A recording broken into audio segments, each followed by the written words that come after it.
अरे कमी वापर पण अस्सल वापर. MDH काश्मीरी लाल मिरची पावडर.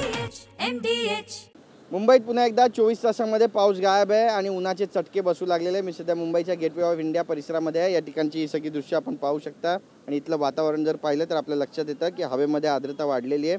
26 आणि 27 मे रोजी झालेल्या जोरदार पावसानंतर मुंबईत पावसानं विश्रांती घेतली होती आणि त्यामुळे उकाड्याचा जोर आता वाढला असून आर्द्रता वाढल्यानं मुंबईकरांना उष्णतेचा सामना करावा लागतोय. शुक्रवारी दिवसभर मुंबईच्या आकाशात ढग नव्हते. सूर्यकिरण थेट जमिनीवर पडल्यानं तापमान अधिक जाणवले, चटके जाणवू लागले. हवामान खात्याच्या माहितीनुसार शुक्रवारी कुलाबा येथे कमाल तापमान 32 अंश सेल्सिअस तर सांताक्रूज येथे 33.7 अंश सेल्सिअस नोंदवलं गेलं आहे.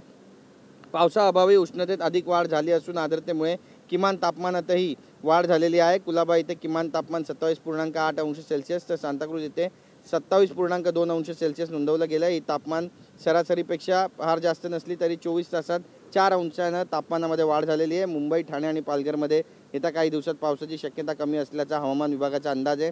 त्यामुळे उकाडा आणखी जास्त वाढण्याची शक्यता आहे आणि वारंवार मुंबईच्या आणि आसपासच्या जिल्ह्यांच्या वातावरणामध्ये आमूलाग्र बदल होतो आहे.